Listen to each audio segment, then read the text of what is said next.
Welcome to the Grit.org podcast with Colby Harris and Brian Harbin. In these episodes, they speak to top achievers in athletics and business to understand the habits and mindset they apply in order to build more grit.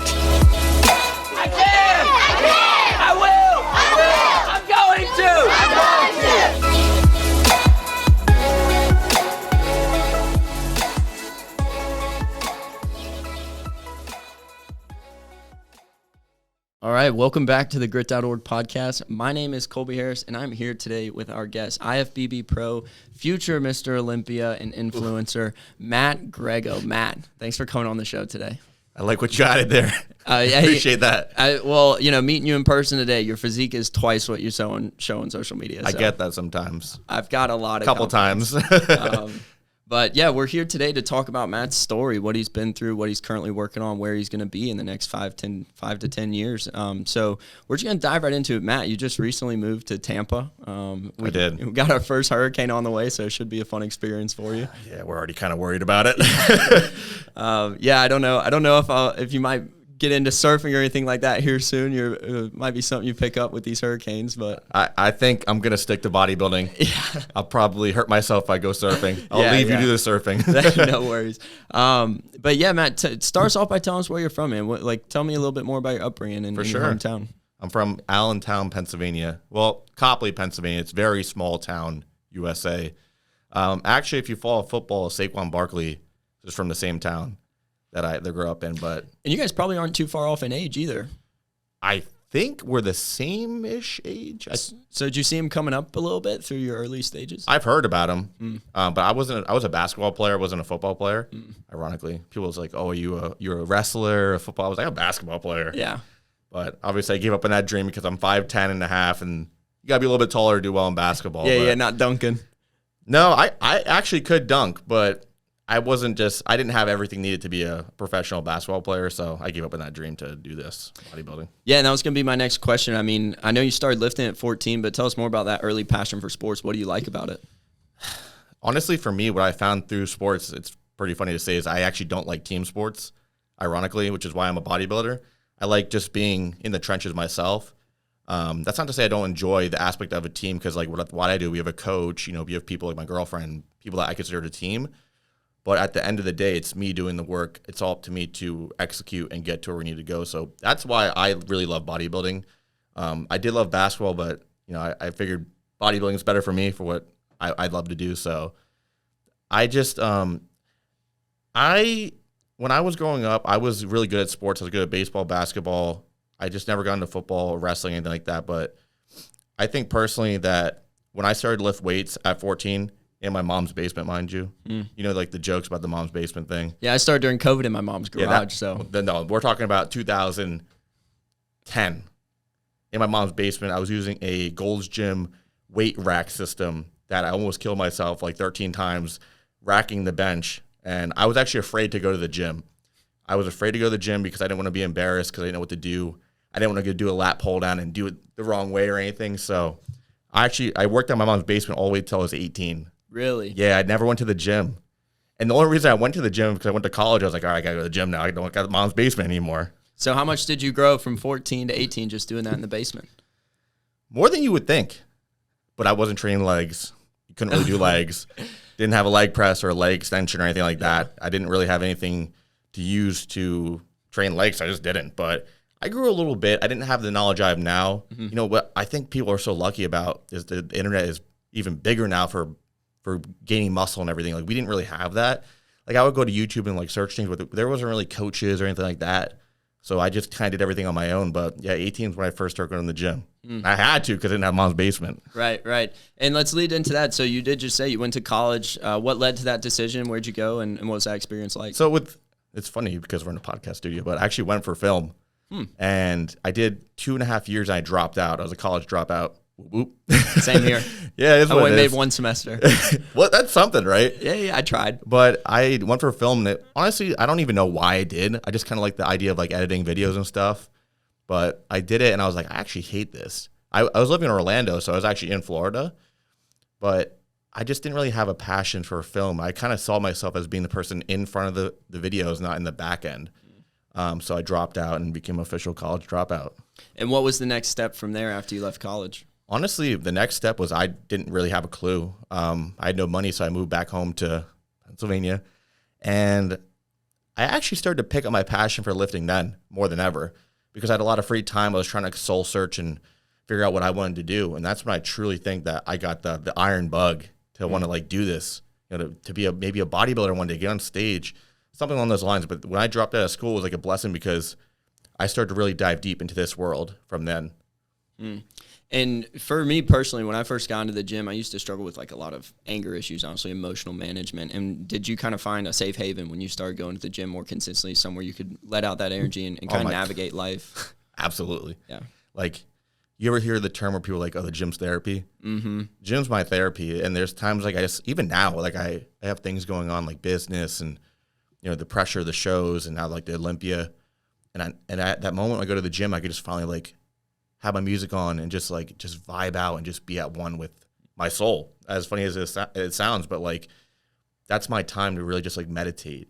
But if you saw me externally, you're like, this guy's nuts. Yeah. But I look like I'm crazy, but internally I'm like so like calm and collected. I'm just thinking about my next plans, my next steps. So like it's my therapy. Yeah, that crackhead energy in the gym. Yeah, you would think I'm taking like 20 scoops of pre-workout, but I'm actually not that big of a stim head. Yeah. Believe it or not. Yeah, and so when you first started too, did you have any training partners or were you going at the gym solo? How was that for you? Well, mom's basement was definitely solo. Mm-hmm. When I started to go to the gym in college, I had like my roommates. We'd work out, which was fun. And then when I started to actually lift back at home, I had some friends that we still lifted, but I had this one guy that was like a bodybuilder, and he was like a big bodybuilder. I'm like, I looked at this guy like, what the hell is that? I'm like, I gotta lift with him. So like, I weaseled my way and I was like, hey, can I work out with you one day? He's like, yeah, maybe we could try doing like some shoulder or something one day, because he's probably like, oh, this kid can't hang. And that was the guy actually who helped me get into bodybuilding to get to where I am today. That's awesome. And I'm sure that's huge too. Do you still interact with him today? Do you guys still We do. He actually doesn't even work out anymore. Really? But we still communicate. And I always tell him, like, if it wasn't for you, I wouldn't be here where I am today. Oh, that's awesome. Yeah. And we were talking before the show. I was a little shocked, actually. You told me you had, a formal job for a little while, too, around that time. Yeah. How did you kind of make that decision to go get a job, and what was that like for you trying to balance, growing in the gym as well as working? I always loved business. It was something I always had a passion for. And I always did personal training. So I'm a maniac, and I was like, you know what? I can go to school, I can personal train, and I can work a marketing job, like a bit, like a corporate job kind of. A job. Yeah, job. I could do it all at once, and I did until like eventually you burn out and you can't keep that 14-hour a day work schedule because you're still working out, you're training clients, you're doing your corporate job, and that's what I did for a while until like obviously I made the jump into my next steps of my career. But I enjoyed business, and I really did think I was going to full steam in business. But I'll tell you one thing that is surprising. I was actually going to quit bodybuilding for business. I was going to just focus on running businesses, going down that field and not bodybuilding. But I had people close to me, like my girlfriend, my close friends, like, dude, what are you talking about? Like, this is what you do. You're going to give it all up for that? And I'm happy I listened to them. I really am. Well, now, you're still an entrepreneur to this day. I am. You're your own business, but also I could definitely see you through, the next phases of your life, the next seasons of your life. There might come a time that it's like your time to take your own and build something for yourself just as much as you're cooperating and working with these other businesses. But what did you love about business? What was so exciting about it? You know how it is. Like, there's nothing like it. Like, it's yours. It's your baby. You water the plant. It grows into a beautiful flower or tree. Like, there's nothing like it, man. Like, I love knowing that the work I'm putting in myself is going to something bigger. Yeah. Like, I love that aspect. Like, I just love growing something. Like, growing my own body, growing my mind. But even with business, it's the same thing. Like, you're growing something from the ground up, and I love it. There's nothing like it. Yeah, no, definitely. That's a reference I use all the time. It's like there's low-hanging fruit everywhere, right? Like, there's a million ways to make $1 million. But I'm trying to plant a tree. I like that. I'm trying to plant a tree. I'm going to water it. I'm going to watch this thing grow. And I'm not talking about one of those little palm tree in Florida. I'm talking those big oak trees in Oregon. A big PA, Pennsylvania tree. Yeah, redwood. In the woods. Yeah. Some forestry trees. Big tree. Yeah, definitely. So then stepping into making that decision, I know you said earlier you kind of made that decision, jump full speed into bodybuilding around 2020. How did that decision come about, and how did you start making those first steps to make that happen? So during the, I don't know if you're allowed to say it, the C word. Yes. Don't say it. Yes. Lockdown. I know YouTube's going to take us down. I know you got to be put it out careful. I was pretty much at a point where personal training was like, you couldn't train people in person. So that stopped. And then we were working from home for the JOB. And that gave me a lot of time to think about what I want to do. Because, I mean, we had nothing to do but think. I mean, I couldn't go to the gym. I couldn't do anything really because we were just like, we were stuck in where we were. And when I had time to think, I was like, you know what? This is not the life I want to live. I'm quite literally helping people make their dreams come true when I should be helping my dreams come to life. And when I had that moment, I was like, you know what? It's time to truly give my everything to make my dreams come true. So I made the proper steps of, hey guys, I'm quitting. You know, this is it. I'm quitting. Giving my 2 weeks personal training. Hey guys, I'm done. School, that's it. Wasn't continuing my education because I had a degree. I got my degree, but I was getting next steps to my degree. I was like, you know, I'm just gonna give this all I got, and if it works, great. If not, there's always something to fall back on. But I'm gonna give this all I got right now. Try my dreams come true, not everyone else's time. Yeah, that was a crazy time in life. I graduated high school in 2020. And youngin'. Yeah. Holy crap. I just turned 21 in July. Wow. Yeah. Hopefully you didn't get too drunk. If you can ask Kevin that question, he was there, and it was a good night. Let's just put it that way. Kevin's like, I can't speak about it. No, we probably shouldn't, to be honest. Kevin's like, we gotta keep this quiet. Yeah. In 2020, the same thing for me. Like it really became an opportunity to think. A lot of time and reflection. And my brothers actually moved back in the house. They were both a little bit older than me, so we had that little bit of time together. During that time, I mean, how did you also remain, kind of motivated? I mean, it was just such a crazy time. I guess you had the world in your hands to execute on things. I mean, I know what that's like to drop everything because I've done that on a few occasions where like I had a few things going and then this one thing is just calling my name. Like I have to go pursue it.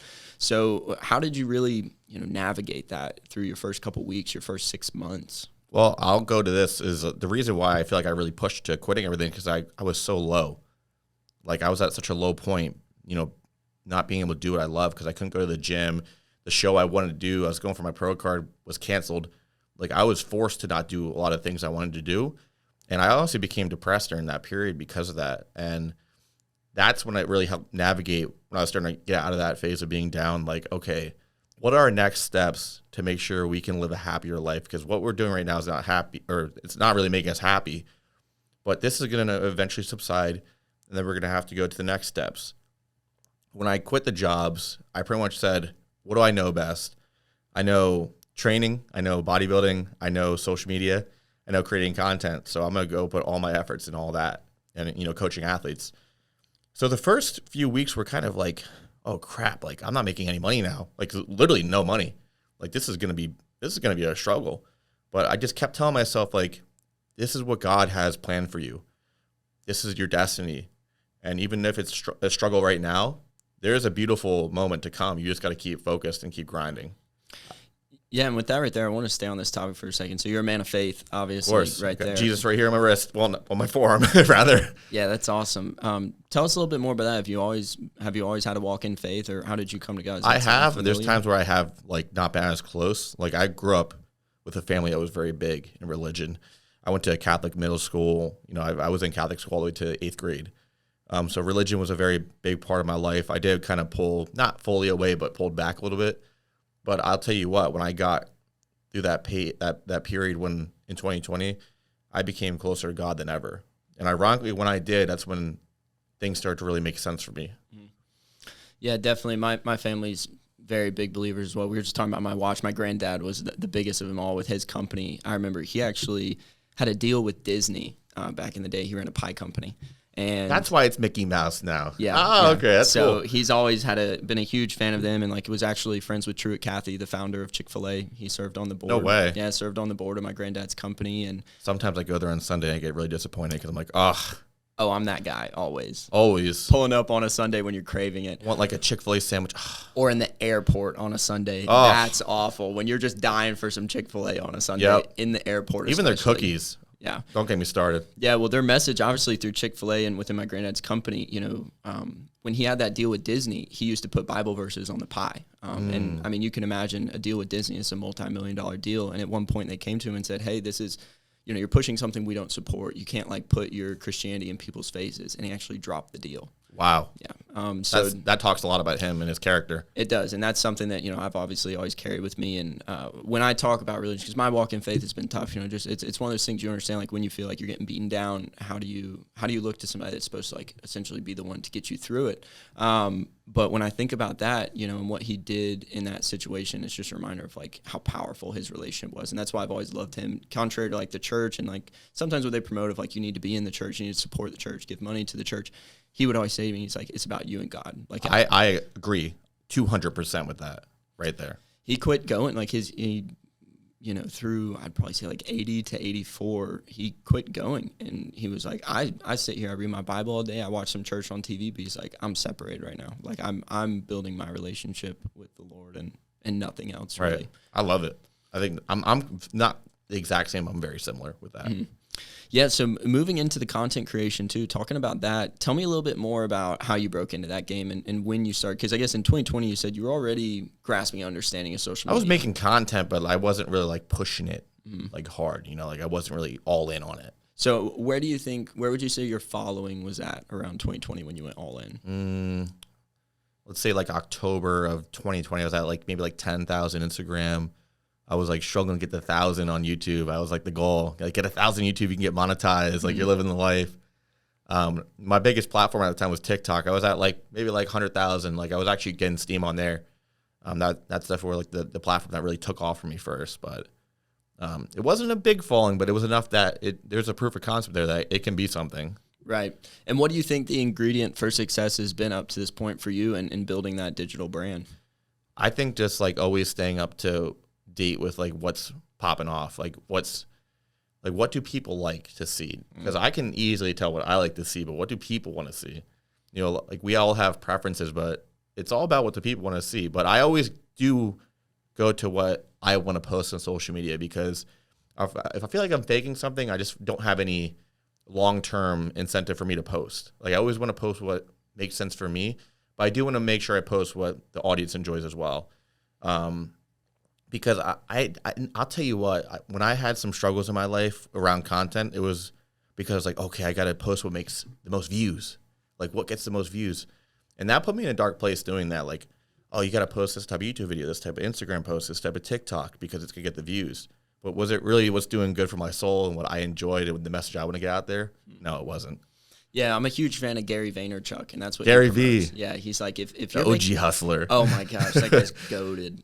He's just such a character too. Like I love watching. Have you ever seen the guy that imitates him? The one on TikTok? Yeah. That guy's hilarious, man. Because Gary's already such a character, and then you take this guy, he does like the nail biting and all that stuff. But yeah, Gary's like when he talks about burnout around content, he's like you burn out because you're not loving what you're doing. He's like, I experienced that for sure. Just trying to make stuff that clicks. Yeah, and it doesn't not as fulfilling either. Like I want to show my real, like my life, not just what I want people to see it as, Well, that's what we just talked about before we sat down on the show. I was telling you a little bit about how like I've kind of gone through that the last few years, and I'm just now starting to realize like, I need to tell my story. I need to showcase people who I truly am, like not just build this character that showcases essentially like a perfect life. We all have a story, and it's what makes us unique. So why would you hide that, Like that's what I learned. I'm like, people want to know you. They don't want to know the fake Matt or, whatever that you want to perceive as. They want to know who you are and what you've been through. Yeah, absolutely. And moving into now, like I just mentioned in the intro, you did just qualify for the Mr. Olympia recently, but you said a minute ago in 2020 you missed your opportunity to qualify for your pro card, right? The show. So when was that show that you qualified for your pro card? So I qualified in 2020. The show got postponed in November. The show was supposed to be in July. But like that, the November show was possibly not even going to happen. And I had such a good feeling I was going pro that year. So like when July hit, and then it was March or April that they're like, okay, they're not gonna be a show. I was so upset because I was like, I finally felt like I had this recipe to finally get my pro card and to make this dream come true, to really start doing what I love. And when it got canceled, I was like, it really beat me up. But I went pro in November, but when they announced that the show was canceled, it hurt. Yeah, I can imagine. And once you got your pro card, was that a big step for you in the fitness industry? It was the biggest, because I was already starting to post about me more online, like who I was, my story. And people just, I don't know, people they attract me. I don't know why. I'm like an idiot sometimes. I'm like, why do people like me? Classic. You know? Yeah, I'm like, why do people like me? Self-detriment. Yeah, like, what the hell? I don't understand. But yeah, when I got my pro card, that's when everything started to blow up. I started to make a lot more money. But that's also when a lot of pressure came in, because, the girl saying more money, more problems. That's very true. And with more social media traction, there's more pressure, and you have to learn how to deal with that pressure, for sure. Mm-hmm.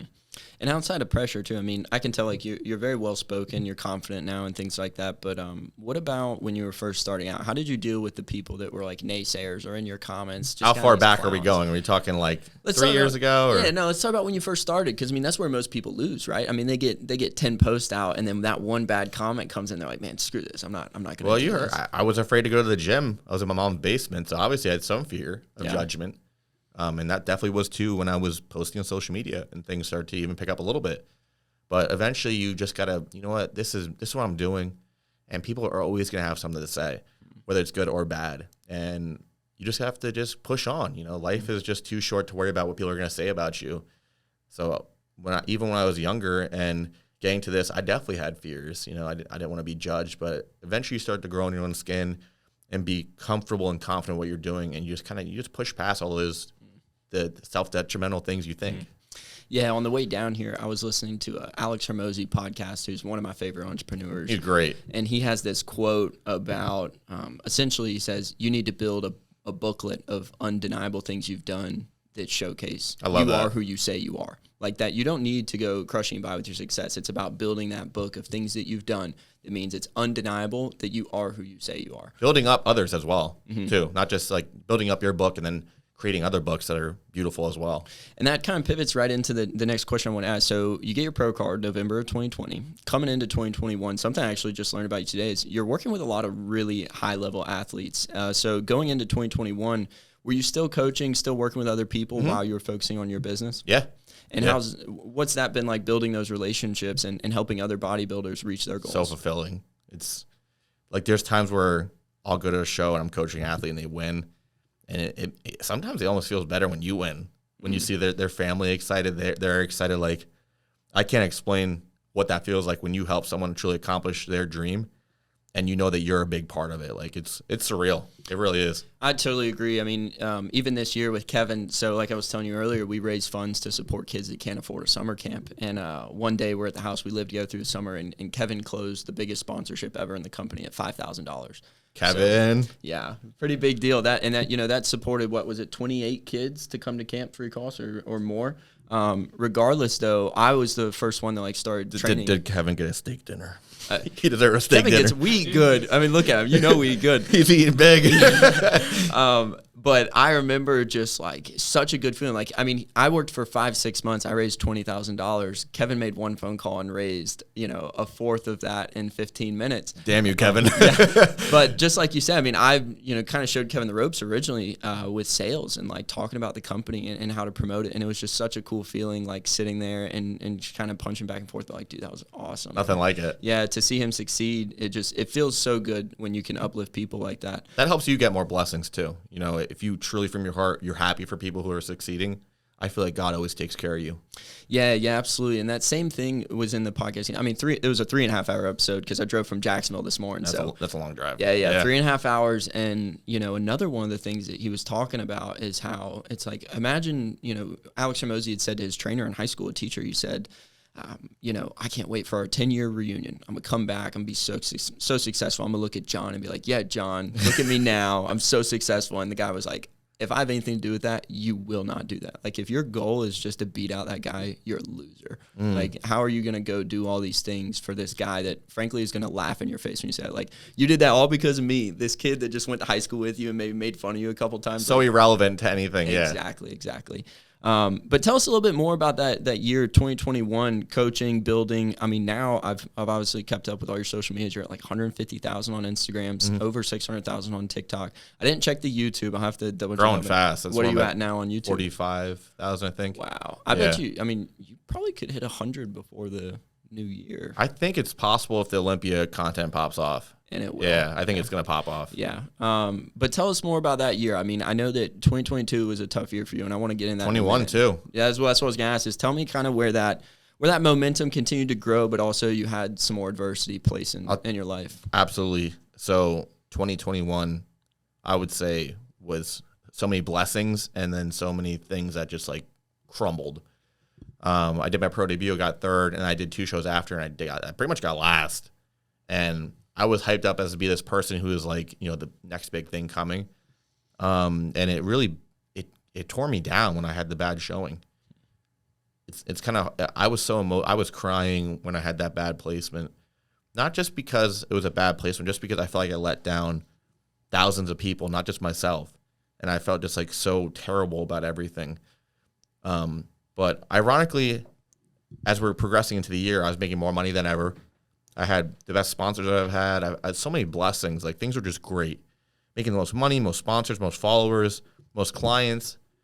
But mentally, I was doing the worst I've ever been. They say money doesn't buy happiness. It doesn't. I'll tell you that right now. Because I was actually gearing up for the worst part of my life as I was making the most money, ironically, which you would think that doesn't make sense. But that's how it went in that year. It snowballed out of control. And what do you think, again, moving into 2022, you said that this followed you for a long time. How did you really navigate that? Like, I mean, because when you get deep, when you get really deep, we're talking about, it gets to a point where it's life or death. And it was life or death. And it got as deep as you can imagine. It got deep to the depths of depths. And it just happened so fast. Like, I can't even explain why I was thinking the way I was, but I just kept telling myself, you're going to lose everything. Like, why are you saying that, Matt? There's no reason why you're going to lose everything. Are you trying to lose everything? My brain was just saying that.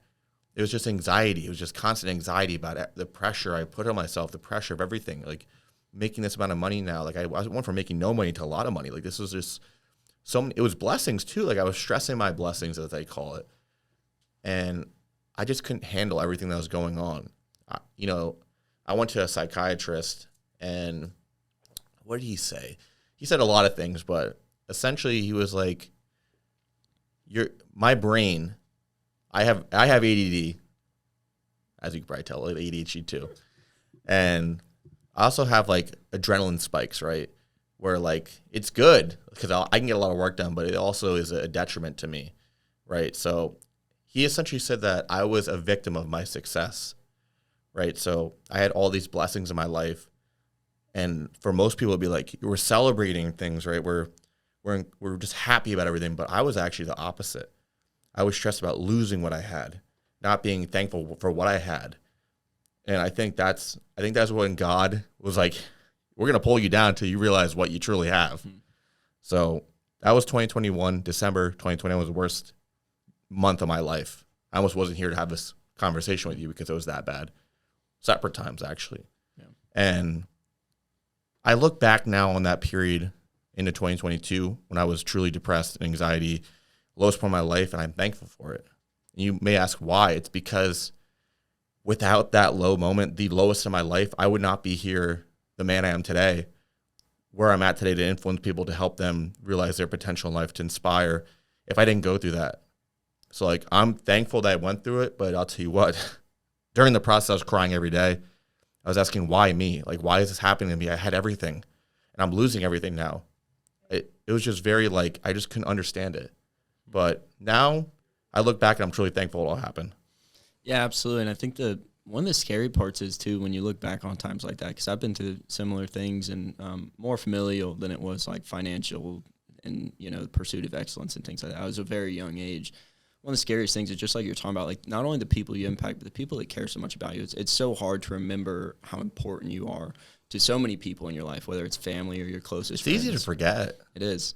And to have that, I mean, everyone always talks about, like, you have this support system and all these things that's supposed to help set you up for success. But I would imagine you're a bit of a more independent person. Like, you like to put the weight on your shoulders. Which is, it's a blessing and a curse. It really is. I totally agree. That I'm the same way. Like, you want to handle things for people. You want to help people, but you also, that means it's struggle for you to take the help as well. I've learned to be better at that. Yeah. I will say. Well, one thing I want to ask you about, too, is, you've referenced your girlfriend a few times so far in the show. How long have you two been together? 5 years. It's going to be 6 years next year, so we've been together for a while. Congratulations. Thank you. And, what has that done for you? I mean, so many people talk about their relationships and just the success it's helped them create. It's done everything for me. I always say if you want to have a successful life, you need to have a successful partner. She's my rock. She's helped me. She stuck by me when most people wouldn't. Most partners would have left. And I'm very grateful for her. I try to provide everything I can for her in life because I'm just grateful for everything she's done for me. But I will say that she's the cheat code for my success. And without her, I would not be where I'm at today. No shot. I love that video of you two after the last show.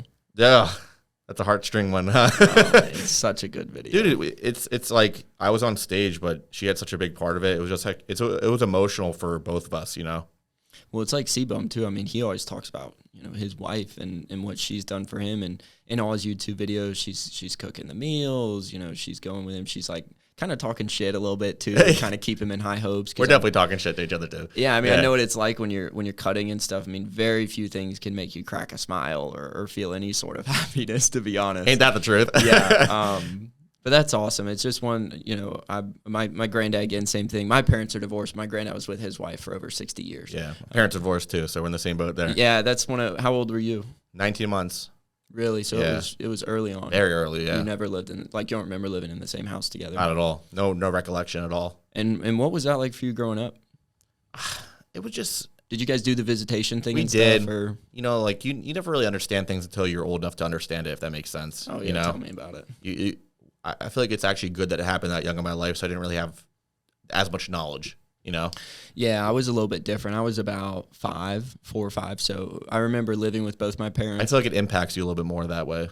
Yeah, I mean, we ended up having some crazy things happen. Like, that's what led to us living in Florida, moving to Florida. I'm from North Carolina originally. Okay. And, things just were starting to boil over. Like, we did the visitation thing for a long time, and then it got real choppy. And my mom ended up moving us to Florida to try to get some distance and stuff. And I think the hardest part is at that time, it wasn't my choice. But I think you can understand, too, like, you're your father's son. We're boys. We're men. Like, we love fishing and bodybuilding and playing basketball. I was a basketball player as well. That was probably one of the hardest things for me. And also, when you set expectations sometimes and those aren't met at a young age, just like you said, it's hard to have any perspective on it at a young age. You just don't know. You don't have the knowledge that you would have now looking back. Yeah, and would you say that's played a part too now, not just in your relationship with your girlfriend, but into other relationships as well? I'd say so. I definitely say so. I mean, I don't know if I really want kids. I haven't really crossed that bridge yet because I feel like I'm too selfish right now with what I'm trying to accomplish. But if I would have kids, I would really make sure to make it the best possible experience for them. Like, truly, like, I want to be the best father ever. I totally agree. And I think we're better for it because of it. Me and my brothers, we were just together over the weekend, and we were talking about. We were like, man, it's what makes us who we are. Like, it happened for us, not to us, and we're all just now coming to peace with it. Like, we've been going through a lot recently. I don't really talk to my dad. It's been about 2 years. We've had 2 interactions the last 2 years. One of them wasn't a good interaction. The second one, we almost, got into a little altercation. I'm right on board with you, man. I'm right on board with you. And then it was crazy recently. He actually had a stroke most recently, and, like, we're not talking or anything. So navigating that's been crazy, and, just understand that, it might not change ever. Like, it might not come around. But you need to be at peace with that, like, sometimes life just is how it's meant to be, and you can't go against the grain. It just is how it is. Right, and that's what we were all just trying to work through the other day. We were like, we can be at peace with this. Like, it's been hard to, but you 100% can be. Once you learn how to be at peace with things like that, I feel like it just unlocks a new level in your life and just like mental development and just self-development.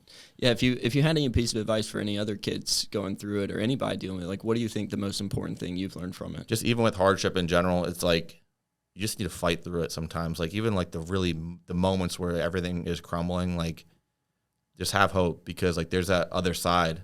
And I'm a firm believer that you get knocked down for a reason and it's to build you up higher to a new like beautiful moment, like beautiful memories, beautiful everything in life. So like if you're going through hardship, it's placed in your life for a reason. I believe that God gives you these things for a reason. And once you get out of them, you could see why they happened. Because like when I went through my depression, my anxiety, I almost lost my life. Now I can look back and say, oh, it happened for this reason. But when I was going through it, it just felt like the world was collapsing. Like, why me? Why me? But now looking back, I'm like, that happened for a reason. Absolutely. I totally agree. And so fast forward a little bit, you went to see a professional. Where do you think there was a turning point that you started to make your way out of that? Out of the darkness? Absolutely. So I think the first step was me actually, because I'm hard-headed, I'm very stubborn. I was like, you know what? I'm going to stay in this forever if I don't make a move. So like, you know what? I'm going to go to a psychologist, psychiatrist, and see if I can learn something what's going on with me, right? Psychologist, didn't really do too much for me. The psychiatrist actually helped me understand, you know, Matt, you actually have, your brain is operating differently than others. Like, this is what's happening. Like, your adrenaline is spiking, and this is causing you to have this anxiety. And once I heard that kind of like connected in my brain to say, okay, there's a reason why things are happening this way. But the biggest thing that happened was I spent 16 to 20 hours a day in bed or on the couch, most of the time crying, just like doing nothing. And I had to get out of that routine because that would have been the end of everything if I stayed in that routine. So I got a new routine and I started to go to my buddies and like work with him at his business, just like to get out of the house and get in a new routine. And I will say that literally changed the game for me. When I got out of that routine, I spent time with him. He was a very positive person. He's somebody I look up to. He's like a mentor of mine. So when I was with him, I was like, that kind of just like opened the doors and the clouds started to go away. And I saw the sun, it was starting to come. It wasn't out fully, but it was starting to come in. And that was the turning point when I was like, you know what? I can get my life back. The people around you are so important. So important. They can either make you or break you. I've got one of my best friends from North Carolina. He just graduated from App State, and he's actually moving down here in 2 weeks. And he's the same way of like never been like super entrepreneur, like diehard about any pursuits. Like he's just always loved to like be around people and laugh and party, have a good time, which isn't necessarily bad. He's in great shape, bigger than me. Right. Played college balance, basketball. balance is key. He's a balanced guy, but the happiest guy I've ever met. And I had a really tough year last year living alone and building the business. And I pretty much told him, I was like, look, man, you move down here and we'll make some moves. But in my head, I was like, this is going to be a game changer for my mental health. Just having someone like him in the house, going to the gym together, having meals together, chopping it up, being able to go play golf or go out on the weekends. Like surf. Yeah. Maybe he's going to pick it up Okay. actually. So, yeah, it's just the people around you are so impactful, and I'm sure you've even now, like as you continue to build your brand, stuff like that. Are there any people that you continue to look up to in the bodybuilding space, or is there someone that kind of set you on this path as well? If it was even early stages, like Ronnie or Jay Cutler. I wouldn't really say bodybuilding, more so like just people out of bodybuilding. Ironically, leaders. Like I look at people like Kobe Bryant. I look at I'll tell you one person that changed my life. His trainer is Tim Grover. And I remember I read his book, Relentless, and that book changed my mindset. So if he's one person I truly look up to because of his mental fortitude, what he teaches, being relentless. So that is somebody that I truly look up to. Gary Vee, as we talked about, another guy I look up to. Hustler. Pure hustle. Just grit. Like that, I love it. Like that's the type of things and people I like to attract to. But even people I know personally, like the guy who helped me get out of my depression by working with him, I look up to him because he's from India and he came here with no money, his family, and they're a multi-million-dollar business now. Like that's the type of people I truly look up to because they're also close to me. But in bodybuilding, I looked up to physiques, but never really more than that. Person. Yeah. I looked up to their physique, and that was pretty much, I'm not going to say that there's not people like, the late Greg Plitt, like people like that, the OGs, I looked up to them, but now that I'm in it, I don't really necessarily look up to as many people. And as we were talking about a few minutes ago, you're working with a lot of really accomplished athletes in the space. So imagining that, you went from training average Joes probably early on in your career to who you're working with now. What's that been like for you to be working with these athletes that are at the top of the game, just like you are from where you started? It's a blessing. And it's a process of always learning. You can never think that you know everything, You also learn about how to work with different people and their temperament, the way they act, the way you need to communicate with them, because not everyone can use the same communication style. Like some people need a little bit more of this, a little bit more of that. Some people need more attention here, less attention here. So it's a blessing to work with the people at the higher caliber now. But there's a lot more pressure too, because, for someone with a bigger following, like you have to make sure that they're a representation of your image and your brand. Got to be dialed. If you have an athlete who's doing a high show, like a national show or a pro show, their body is your work. So you got to make sure that you are making the right moves every single day. And are you allowed to name drop a couple people that you're working with right now? Or? I've worked with a lot of people. Like influencers, I worked with Joe Scholk, Alex Eubank, Brett Mosing.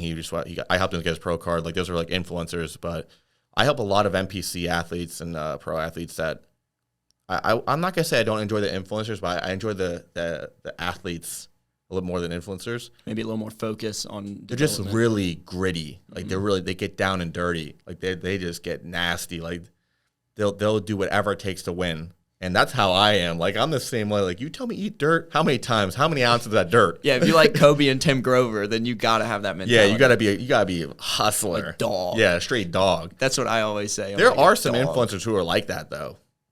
I just don't know if they're like that for the stage. Because they excel with what they do. But I don't know if they exactly got the whole competing thing down yet. But there's a couple who do. And so for you personally, earlier you said something about a mental performance coach and different people you were working with. What about you personally? Do you have coaches, or are you self-programmed, self-coached? Yeah, so like my bodybuilding coach is Chris Aceto, and he's like one of the most, I would say one of the best coaches ever. And he's actually the coach I got with this year who kind of changed the game for me.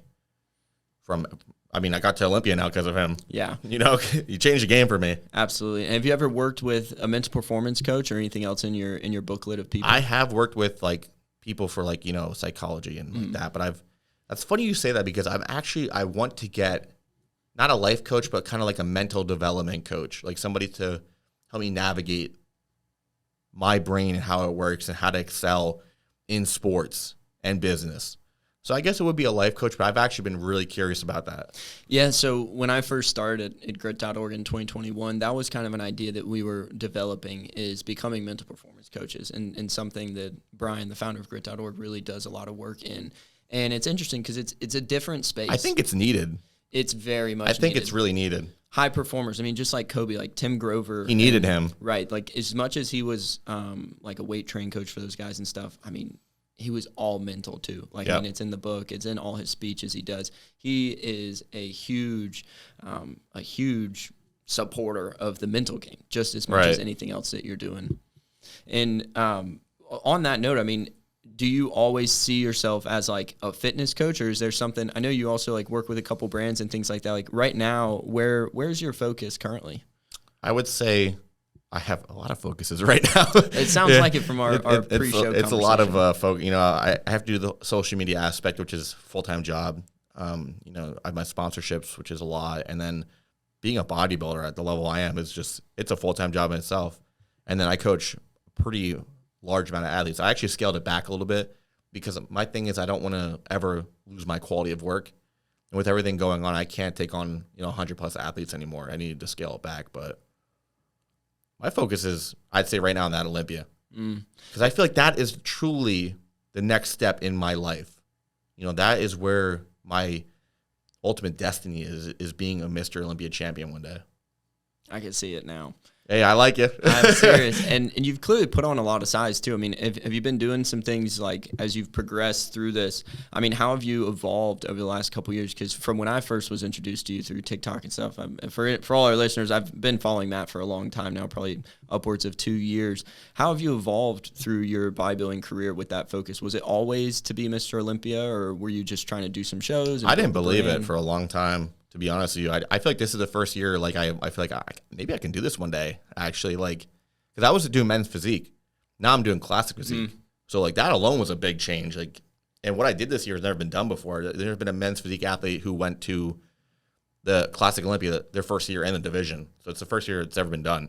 And for anyone who doesn't know, what exactly is the stage weight difference between doing men's physique and then into classic? So, like, it's more like men's physique is like board shorts, and classic is the trunks, like bodybuilding trunks, but they're black and not as low cut as like the open bodybuilders. Yeah. So what kind of led to that push? Was it because of the Olympia? And everyone always just was like, you have the classic look, like you should do classic. And I was kind of afraid. I was like, this is like a whole new world for me. Like, am I going to be able to do well in it? Like, I've done well in men's physique, but for classic, like, can I do well in it? And then I started to believe it. I was like, you know what? I could do better in classic than I ever did in men's physique.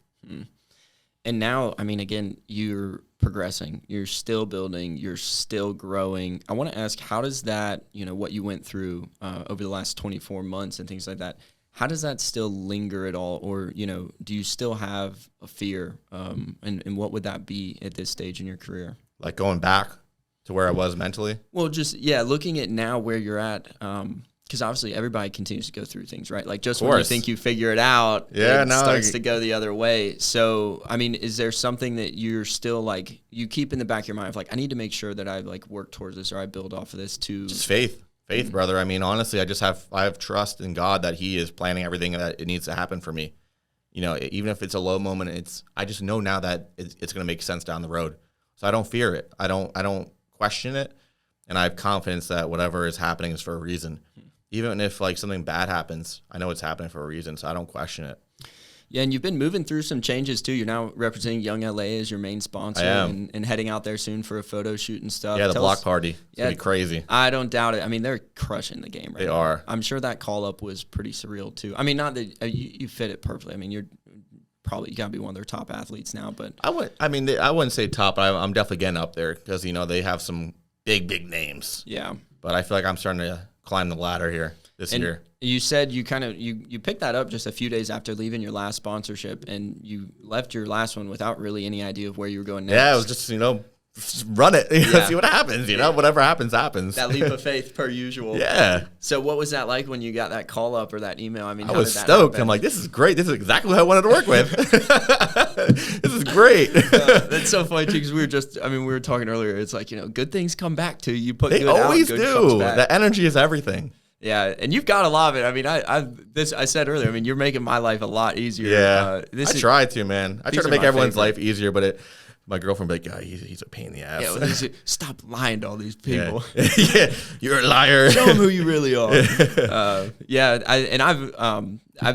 mean, Young LA is a pretty young company. I feel like they've only in terms of like actual business, I would say young. I mean, a lot of the companies in the industry are young because I feel like right now it's the biggest the industry has ever been. Like, it's exploded. I know. Well, I'm seeing all these, like, Chris Bumps has like 20 million followers on Instagram. Which is nuts. Yeah, there's these, like, all the little kids even getting into it now. And they're, like, blowing up. I'm over here like, dude, And they're making, like, hundreds of thousands of dollars. Yeah. How? It's crazy. The whole social media landscape right now is just wild. I like it. I think it's cool, man. I do, I really too. do. And it's funny. One of my friends this morning actually sent me a DM of a girl's account who was on a stream with, Rice Gum, the YouTube guy. Oh, he's actually, is he back? He's making his way back. He went through some things in his life, like really tough things with him and his wife or girlfriend, whatever it is. They actually, I'm pretty sure they lost a child, which was super hard. I can imagine. I know. And, but long story short, he sent me a video of her like on a stream with him. And I was like, yo, what's going on? And like she jumped on the OnlyFans wave. And in my head, I was like, you know what? If that's what you want to do, I'm not gonna knock you for it. It doesn't necessarily mean I would do it, or I don't align with it. But I mean, I'm not gonna ever fault anybody for doing what they have to make their money or whatever. But I don't align with it. No, not at all. But I think again, like being from Jacksonville too, like we have a pretty, and I'm sure in Tampa too, like there's a good amount of homeless people around and stuff. It's like a lot. I always have just said, it's like, look, man, if you're willing to do something, to put effort towards something, if it makes you happy, if it like sets I'll always a light respect on fire, that. You know what I mean? Like someone who's just to do anything, put a little effort in, I'll always respect you. you need to make a lot of money. You know what I mean? Like, I always respect you. I've always said that, like, as long as it's not at a disservice of other people, by all means, pursue what you want to do it how you want to do. Like, as long as you're lifting people up and not stepping on them, you know? Absolutely, because that's also been an interesting part of the fitness space as well. Is some people, create their career around it. I don't like it. Of just wanting to critique and tear people down and like creating all these weird beefs and the whole boxing and fighting thing that's going on right now, all the influencers. Yeah, it's just, I'm not a big fan of it. How much would it cost to get you in a boxing match? $0, not worth it. You would never do it? No. It would ruin my career possibly, Nah. Yeah. You got to have your core values and core message, and that's just not part of mine. Yeah, and I could imagine that's really hard too. I mean, as someone like yourself who has so many opportunities, truthfully, you could probably pursue or take a lot of anything different you things. want. Right. Yeah. So how do you stay balanced with your brand and like what your values are? I know my mission, my core values. I never stray from it. It's very easy to chase a dime. That's what I was gonna say. Is how do you do that? I mean, for people that don't have the wisdom yet. I mean, you're a good bit older than me, and there's a lot of young people in this space.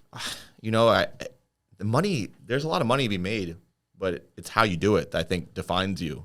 You could be the type of person who tries to go the easy road, you're going to go the harder road. And I'll always go the harder road because I don't want the easy way out of anything. So if your message is what you say it is and it's a positive one, make sure your brand deal is what you preach online is correlating to that.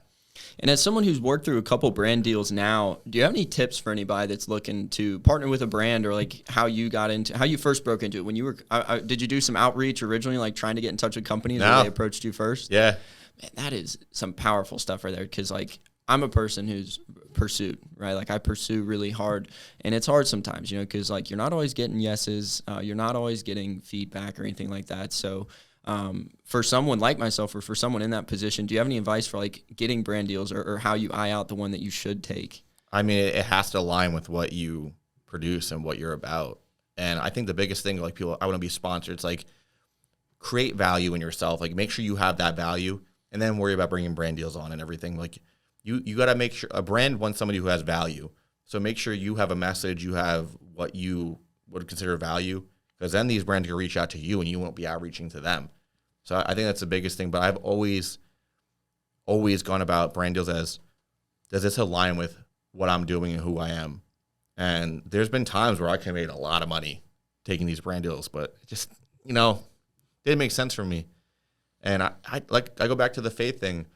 God will bless you. He'll bless you with something. It may not be what that was, but he's going to bring something good into your life because he knows your energy and your values. And that's something I live my life on now, that the energy I put out, I will get back. And I can tell through this conversation, like your faith is definitely your cornerstone. It is. And it wasn't for a long time. And that's how I got my dark spot, because I didn't have that faith in play. Like when God wasn't my focus, that's when things got really bad. But when I got back to him, every single time, my life has gotten better and better. So I know that's what I need to focus on. It's always God and my faith.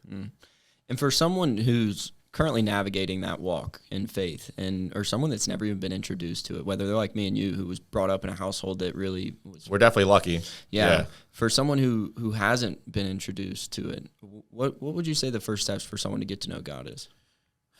Get to know yourself. I think that's the biggest thing, I feel like if you know yourself, that's the first step. And then obviously, you could take the steps of learning more about religion and what resonates with you. But I feel like if you want to know anything, know yourself first. And you'll also learn more about yourself through God, but I feel like you always got to know yourself initially. No, I think that's awesome too, because you don't have to, if it's Christianity or whatever religion that you look towards. Yeah, I'll never be the type of guy to be like, oh, you're this and that. It's like we all have our faith.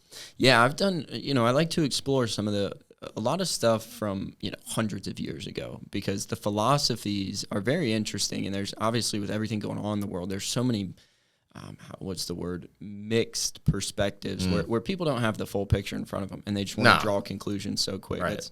That's something that I think we're all facing right now in, the current state of the world. Big time. Everybody want to talk before they listen. Yeah, not so good that way. Yeah, no, it's been crazy. Like 2020 would have been my first year to vote, and I didn't even vote. I've never voted.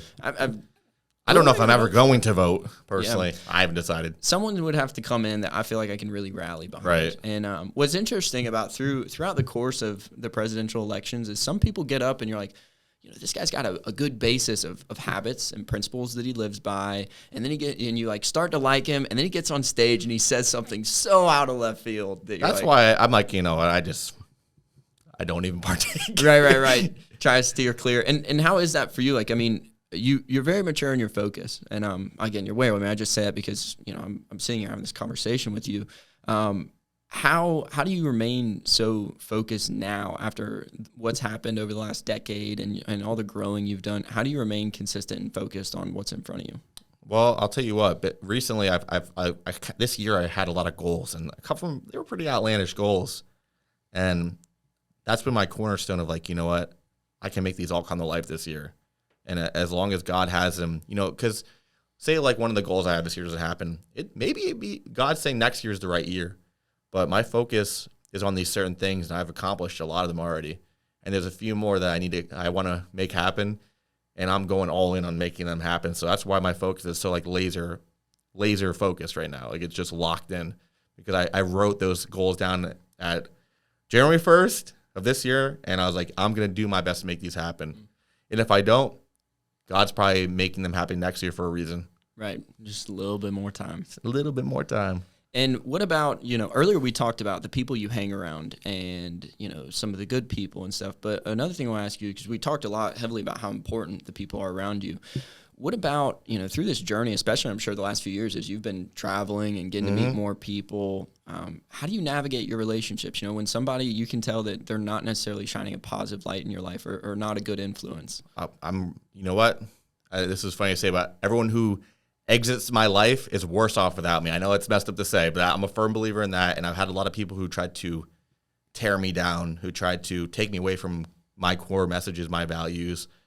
And they've just tried to, I even consider like the devil, right? Like they're trying to take me away from who I am. And those people get eliminated instantly. I do not think about it. I do not question it. I just eliminate them from my life because I can't have who I am and what I'm doing be impacted.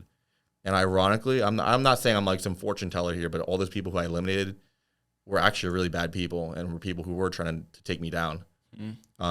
So I feel like as you get older, you learn this more and more. And I feel like that's a very big asset to learn. And would you say it's just because obviously actions speak louder than words. And I'm sure there's been plenty of times that people have said things to you and then their actions were a total left field thing. So would you say it really lies within those values? Like, do the values align with a lot of stuff you do, relationships? I feel like it's that is always what goes back to, like, you can learn a lot about someone in a short period of time. You'll know. As you get older, you get quicker at picking it up. You probably see already now, as you're getting older, you're starting to learn faster and faster who to be around and who to not be around. I try to, for sure. I mean, you're gonna mess up. That's a given. Yeah. But yeah, who was it? I can't remember who. Oh, Tom Platz. He's in one of the audios I listened to, and he's like, "We need to achieve failure. Why? Because after failure comes winning. Yep. The only place to go from failure is to probably win." Like a leg day. Yeah, it had to have been one more. Yeah, squats, leg extensions, and things flying up. Yeah, I've totally changed. Like as of late, kind of what I'm listening to in the gym and stuff. Trying to mix it up. I used to listen to just mainly music, and I listen to a lot of motivation. Like I said, trying to be a speaker and things like that. I listen to some motivational speakers in the gym. But how do you like to get excited? I mean, I know you have a huge passion for the gym, but the days you don't feel like doing it, how do you get in there and get after it? Just think about what I have to accomplish. Like if I want to be the best in the world, one, motivation's it comes and goes. You're not gonna be motivated every day. I mean, there's been times this year I'm like, I want to stop. But I'm like, you have a mission, you got to accomplish it. You cannot stop. Not even that, but you have people relying on you. The people who look up to you. My girlfriend. I have to provide. I want to provide the best life I ever could imagine. I can't stop now. That's gonna stop the dream. Like no. So I just always think about that mission I have. I totally agree. My mom, like. Her single mom, but the bills are paid, but there's so much more to life than just making it by. And that's what I've always said is like, I want to offer I'm a firm believer in that, man. I want to offer the best ever. We get one chance at this. You might as well take that bull by the horns and run with it as best you can. It's fun to experience life too, and it takes money and everything, but you just want to experience it. This is the first time in my life this year that I did some traveling, and we took our first family trip in over like 5-6 years. Where'd you go? We actually went to Greece. Oh, you went out there? Yeah, so my sister graduates high school next year, and my mom was like, hey, we'll do an early trip because my cousin was graduating, and we could all go together. So there was like 10 of us that all got to go. And the other day when we were all together over the weekend, my mom was like, you never could put a price tag on that I wouldn't pay again tomorrow. Like any amount of money. I agree. Like those moments, you can't put a price tag on moments. I have just 2 more questions. Hopefully they don't cut us off right here. One thing I want to ask you about is today when you pulled up, I couldn't help but notice the beautiful Porsche GT3 that you pulled up in. So I'm a huge car guy. I'm from Amelia Island, which is just north of Jacksonville. I would definitely suggest going up. We host a car show every year called the Concours d'Elegance. Now it's the Amelia, but very, very high-level cars. Like last year there were 5 Enzos there. You don't see those very much. No, not 5 next year. And actually some of them were, one of them was from Pennsylvania. Oh, wow. But nonetheless, tell me about that, because like obviously that's like I envision that for myself one day, if like when I can finally get it, like right now I've got a Toyota Highlander out front. Not for long. Yeah. So what was that like for you? Getting to go do that? It was surreal. That was my dream car, man. It's a beautiful spec too. That gray, the chalk gray. That was my dream car. I always wanted a GT3, and you know what? Last year I pulled the trigger and I never looked back on it, because I'll tell you what, that car has changed my mindset and like unlocked this. Just the belief that anything I set out, I can accomplish. And people are like, oh, it's just a car. I'm like, no. This car helps me elevate my mind more than anything else does for the most part. Like obviously my family, my girlfriend, everything, but having that car helps me just like always have the wheels turning, how to get better and how to elevate and maybe get the next car. Yeah, it's a beautiful spec. Did you order it or did you pick it up? I paid a little over MSRP for it, like an idiot. Totally worth it. Yeah, totally worth it. Man, this has just been such a fun episode. What a long drive this morning. I was pulling up 3.5 hours later, and I'm like trying to get in the zone. Get some coffee, energy drinks. Yeah. But man, this has just sparked so much energy. Hopefully we can do it again. Yeah, my favorite part about doing these episodes is, when you're around successful people, right? No matter if you have nothing going for you. And this is why I tell people all the time is like, when people say be in the right rooms, I don't believe it's just for the education. I believe it's for the energy. Of course. Like when you're able to see somebody who's been through shit in life that came out of it stronger than ever and is getting what they consider their dream life. I don't care about I love the education part of it, but that energy is just incredible. Energy is everything, brother. Yeah. It's everything. I feel it, man. I wish I was going to be down here longer. I guess you're in Olympia prep right now. I definitely am not going to keep up in that workout, but yeah, it would be a struggle. But just one last question, as we talked about earlier. So our company is built on 12 principles called the Grit Creed. I just passed that over to you. What part of the Grit Creed resonates most with you and why? I'm going to tell you this one, and you'll know why, because you've seen Relentless, you've read Relentless. It's I am cool, calm, and collected, because there's a lot of stuff that can happen, and it's on you sometimes to how you respond to it, because there's the people, you have to read the book to understand, but the cleaner is like the epitome of like a leader, and he always remains calm and cool and collected in chaos, and he gets the results and delivers it time after time again. And that's why I feel like for me, cool, calm, and collected is why I solidify with, because when in life, when things are the world is burning, I'm calm and collected and thinking about how can we get the next step. Bomb drop. Yep. Man, people are going to love this episode. I can't wait to push it out. This one is just so full of value. Well, before I wrap us up, please drop a plug real quick. How can people support you? What are your socials? How can everyone keep up with your story from here? Matt Greggo on all the platforms, Code Greggo at Huge Summits in Young LA. I coach a lot of top-tier athletes, even the normal Joes, even though you don't think I do. Elevate Coaching, that's my coaching business, and that's pretty much it to support me, Just following along my journey is enough support for me. I love having people who stop me in public or at the gyms or at events, and I always take time to talk. I'm not one of the guys to be like, oh yeah, picture and get out of here. No, I want to learn about the people who support me, because they are what help me do what I do. That's funny you say that. I was in Denver last weekend, and I actually ran into Eddie Hall at the Denver airport. Oh, he's a big boy. Oh, my gosh. He was in such a bad mood. Eddie, if you see this, I'm sorry. And I get it. At the airport again, nobody's ever usually thrilled at the airport unless you're on the way to a trip. But I'm like walking around the airport. We just landed, and I look up, and Eddie Hall is right there. And I'm like, I'd have been what? My jaw dropped. I'm like, Eddie Hall. Oh my girlfriend has no idea who he is. I'm like, who's oh that guy? Gosh. I'm like, well, look Is he a at him. competitive eater? Yeah, like, what do you think he does? But it was when I was like, can I get a picture? He's like, yeah, all right, hurry up, let's do this. And I was like, I took it, and I was like, it took me so off guard that I didn't even know what else to say. I was just like, all right, thanks, Eddie. You know what's a shame, because you could never get that interaction back. That's the only one you got, and you'll never forget it.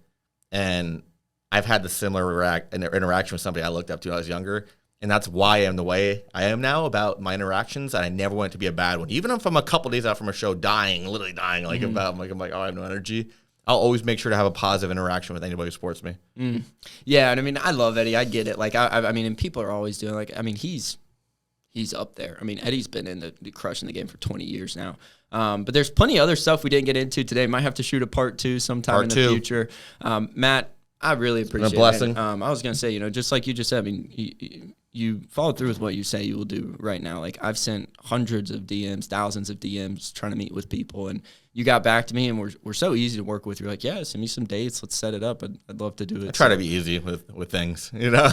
It definitely is. I mean, it just shows your character for sure. So thanks for being here today. Really appreciate it. Everybody at home. That wraps up here at the Grit.org podcast from MMG Studios in Tampa. Shout out to them as well. Awesome studio here. Be sure to connect with them for all your marketing and social media needs. Share this episode with someone you think it would resonate with or impact. As always, we appreciate you tuning in for another episode of the Grit.org podcast.